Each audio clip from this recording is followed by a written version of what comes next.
So you want to know about this location I went to in St. Louis, one of the most haunted homes in the nation, and you could actually go inside there and eat. It has been turned into a restaurant and a bed and breakfast. So this has been around for about 160 years. It was a bed and breakfast and restaurant in the 70s, and it still thrives today. Now this place is located right off of Interstate 55, directly across from Anheuser-Busch. It is called Lemp Mansion. It is an absolute gorgeous home, inside and out. And the food is a Southern soul food. It is just beautiful flavors. First, I'm going to tell you about the food. So let's tell you about that. One of the appetizers we ended up getting was a loaded potato fritter. They were good, crisp, loved them, absolutely unique. But we also ended up getting the Cajun steak bite. The sauce was absolutely delicious, but the steak bites, they were so tender, they legitimately would just melt in your mouth. They were that tender. Never had a steak bite that tender before. I could eat that all by itself. I didn't have to have anything else. Now, the entrees that we ended up getting, we decided to change it up a little bit. So me, the wife, and the daughter, we all three got something a little different. I got broiled cod. Now, this cod was very tender, juicy. It had just a really soft texture to it, very soft. We also ended up getting some meatloaf. The daughter wanted to get the meatloaf because it was the one thing that she was really wanting to get a hold of, and she really loved it. The wife, she wanted the special of the day. It sounded good. It's called a chicken bursin. This thing was delicious, absolutely delicious. Had a good crispy crunch on the outside, juicy tender on the inside, and that sauce across the top of it just set it off. It was great. So the food there is absolutely amazing. Good soul food. Everything is house made and done right there. So now the one thing you're interested in is the history of this place. I'll tell you. So let's talk about the history and why does it have the history that it has. So the Lemp family begins with Johann Adam Lemp, also known as John Adam Lemp, moving to St. Louis from Germany in 1838. John started off as a grocer selling everyday household items, food, and the beer he learned how to make from his father back in Germany. His lighter beer was so popular at the time, he closed his grocery store to open a small brewery and began expanding over the next 20 years. After his death in August of 1862, his son William J. Lemp took over and continued expanding. In 1868, William's father-in-law built a house in which William bought for his family in 1876 and began expanding it to what it is known now as the Lemp Mansion. Lemp Brewery was the first brewery to distribute beer coast to coast while helping Pabst, Anheuser, and Busch get started in the beer business. Although successful, tragedy was around the corner. Frederick Lemp, William Sr.'s favorite son and heir to Lemp Brewery, died in 1901 at the age of 28. Frederick, who was never in excellent health, died of heart failure. Then on New Year's Day in 1904, William's closest friend, Frederick Pabst, also died.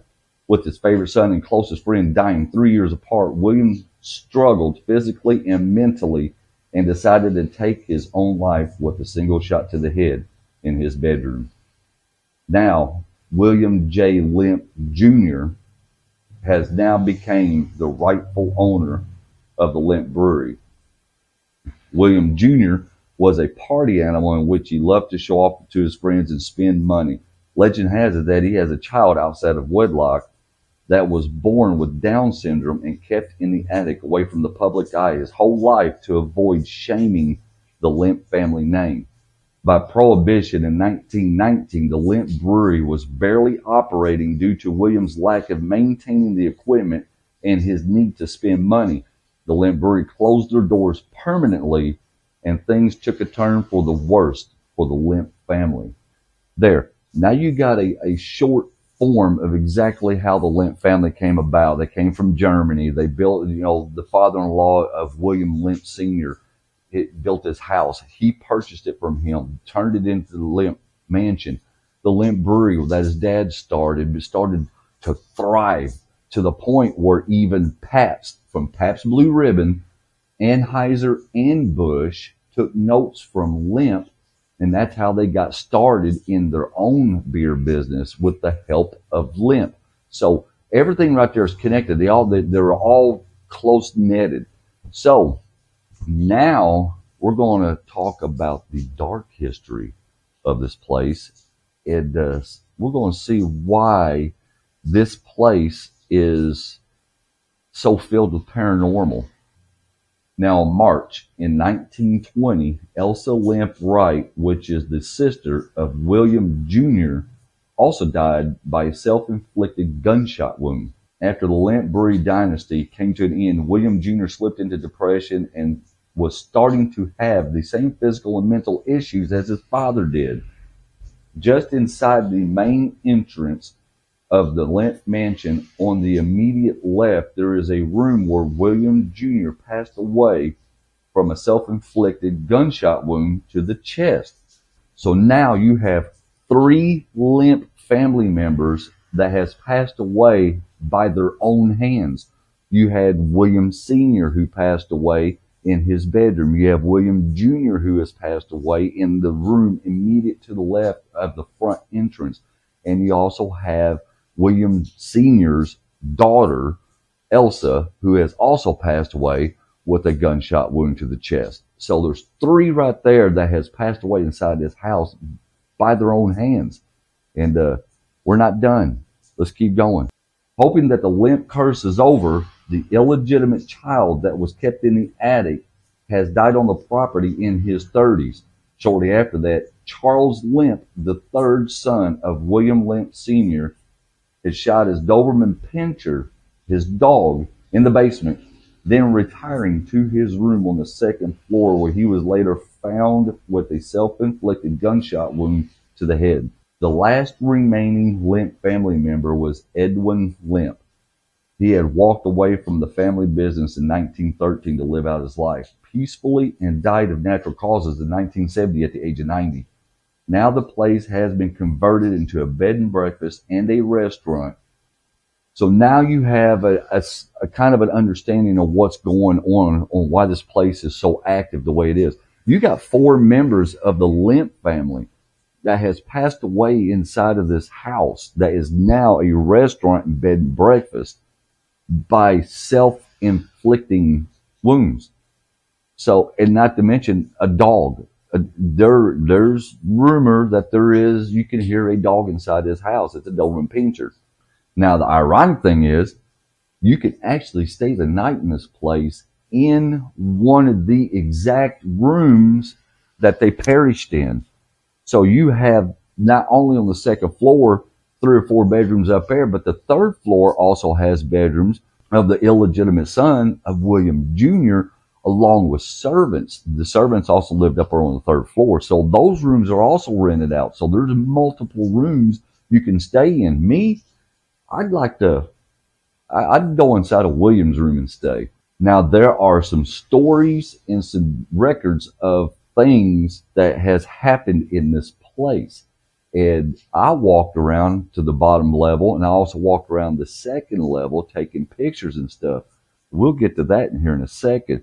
So some of the stories of the things that's happened in there, one of them is the bathroom on the main level. So if you go to the restaurant or if you go inside the bar, they do have a small bar there as well. There's also a bathroom, or there's a women's bathroom and a men's bathroom that's inside the small hallway. The women's bathroom has a free-floating stand-up shower in the middle of the bathroom. Now, this free-floating shower was something that William Sr. implemented into the house because when he visited Italy, he saw that and just was absolutely fascinated by it. So he wanted to bring that back to St. Louis and put it in his house. Now, one of the stories that's connected to that very same bathroom was a lady was at the bar with a couple of gentlemen. She retreated to the bathroom. When she got in there, she looked up and noticed a man peeping over the stall on her. Then when she came out, she went back to the bar and told the guys, I hope you guys got an eyeful at what you saw. And they didn't understand what she was talking about. And she explained to them what happened. They're like, man, we never left the bar. And the bartender said, no, we're the only ones in the building. Nobody left the bar. So the next time you decide to go to the bathroom, the ladies' bathroom at Lemp Mansion, might want to be a little more aware of your surroundings, because you never know. It's been known that is William Lemp Jr., because he was a womanizer back in the day. So you might want to be a little bit more wary of where you're at inside this house.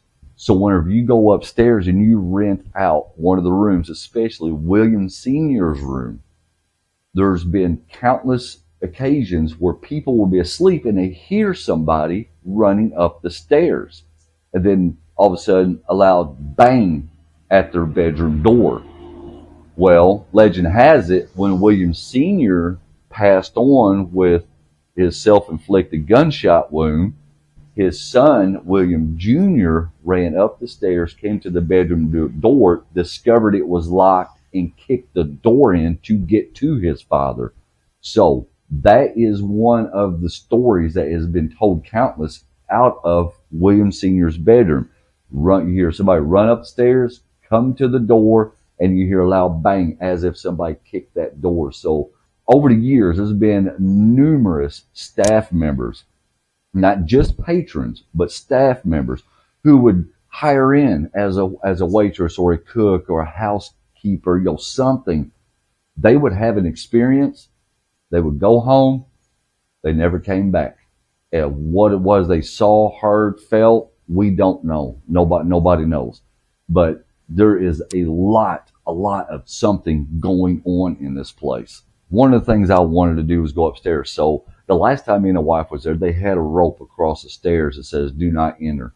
So I'm assuming they had something going on up there. I didn't ask. This time there was no rope blocking off the stairwell. I wanted to go upstairs. I wanted to look. I've never been up there. It was neat. It was opened up. It was bigger than I thought it was. Unfortunately, I did not get inside of any of the rooms, but there is a piano in a corner that I just kept getting drawn to. So I decided to walk to the piano. So when we got up to the piano, right here was a dark corner. Something was drawing me to that corner, and I wanted to get a picture of it. Well, the daughter stopped right here. As soon as she stopped right there, she let out a little bit of a yelp and jumped back about 10 feet behind me. And I just looked at her. I said, "What's wrong?" She said, "Something just poked me in the side." And I'm immediately retracting back to where she was standing. It was just standing right beside me, a couple feet off. And I said, "What do you mean?" She said, "Something poked me right there." She says, I'm done." I said, "Well, where at?" She pointed to her ribs. She says, "Like somebody just jabbed me in my ribs, like let me know." She says, it wasn't a soft, it wasn't a real aggressive, just a little jab. So we decided to leave. When we went back, we got to the top of the stairwell. The wife was telling me that she felt very uneasy up there in that second floor. When she got to about 5 more steps left to get to the top of that stairwell, she just felt like that we wasn't supposed to be up there. It was bad. It was just had a heavy feeling to it. She was not comfortable at all. She was never comfortable the whole time we was up there. So we didn't stick around very long up there. But when we was leaving, was on the top of the stairwell. I wanted to get a picture of the stairwell because it's wide, it's long, it's a beautiful stairwell.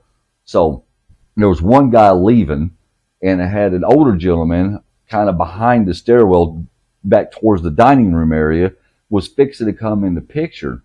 And this was the picture that I took. Right here is where the guy was leaving to go out the door, and right here was a gentleman fixing to come into the frame. And I wanted to get the picture before he got into frame because I wanted the stairwell. I wanted to see the beautiful picture of the stairs. Now this, I have no clue what this is. This was not there when I took the picture, and we'll zoom in. Now, on the close-up, as you can tell, it doesn't make sense. It has the perfect shape, but there's no legs, and the head is absolutely distorted. Don't know if it's looking left, up, down, right, back, forward, but you can tell by the arms that it's walking away from me towards either to the foot of the stairs or to the front door. It's walking some direction. It's angled at a direction where it might come to the stairwell. I'm not sure what that is, because I know that was not there, because I wanted to take the picture before the older gentleman got into frame and the other one was leaving. So that way all I got was the stairwell, because it's a beautiful stairwell. So that was the picture that I got. Now, sitting outside across the way in the background is the original Lemp Brewery. This place is massive, but I took a picture of it because it's original, it's beautiful, it's old. But in this picture, in this window right here, after I pulled it up on my computer, I got something else. So this is what it looks like. Let me know in the comments on what you see in both of these pictures.